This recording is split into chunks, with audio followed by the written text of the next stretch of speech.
vannak, és ha már a Queens of Game van kint a Play-Iten, sikerült végre egy női játékost is elkapni itt a rendezvényen.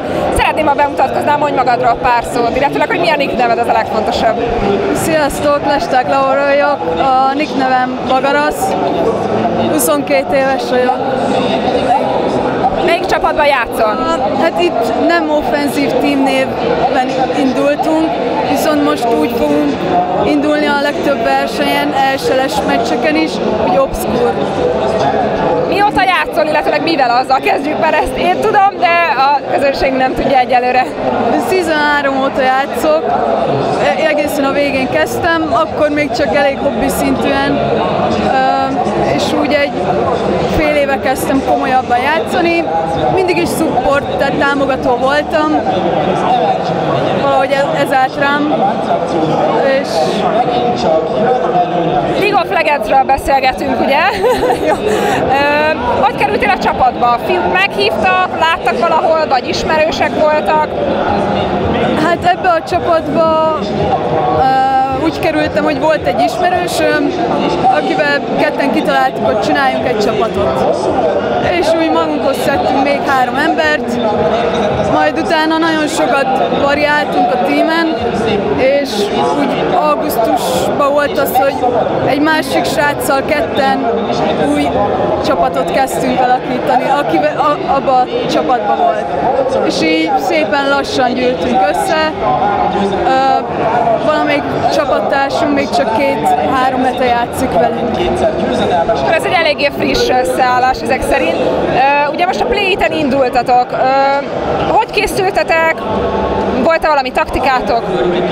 Hát igazából volt taktikánk, csak meg úgy készültünk, hogy ugye minden nap leszoktunk ülni, legalább 2 órát gyakorolni. Tegnap az ESL-en indultunk, ott elsők lettünk, most itt nem sikerült sajnos. A korai játékot elrontottuk, és ezzel elbuktuk az egészet szépen. Ti a Play-It kupán játszottatok az 5v5 színpadon.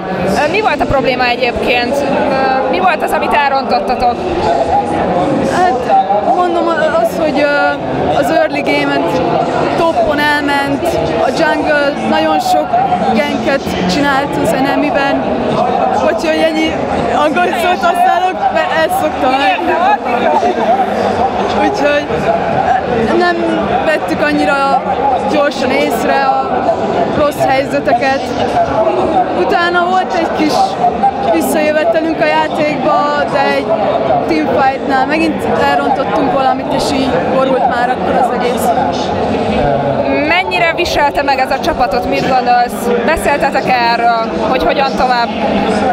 Annyira nem viselt meg minket, tudjuk, hogy mit hibáztunk, tudjuk, hogy mit csináltunk jól.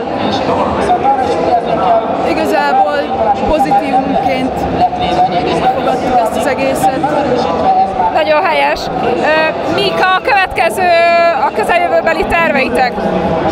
Hát nyilván gyakorlunk tovább, azt még nem tudjuk, hogy milyen versenyekre megyünk, még úgy konkrétan nem is láttunk kiírva. Ugye minden hétvégén megyünk az ESL-re, valamikor megpróbáljuk a vasárnapi nemzetközit is, és így egyelőre ennyi.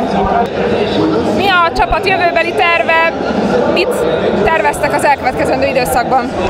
Szeretnénk minél több versenyen indulni, és jó helyezéseket elérni. Szeretnénk, hogy a minél szélesebb körben megismernék a csapatunkat, akár szponzorokat szerezni. És nem is tudom, én még azt szeretném, hogyha elismernének, hogy lányjátékos, és nem csak azért van itt, mert lány, hanem mert tud is játszani. És mik a te személyes terveid a jövőre vonatkozóan? Fejlődni mindenképpen. Minél többet. Ennyi. Köszönöm szépen még egyszer az interjút, sok sikert kívánunk mind neked, mind a csapatnak!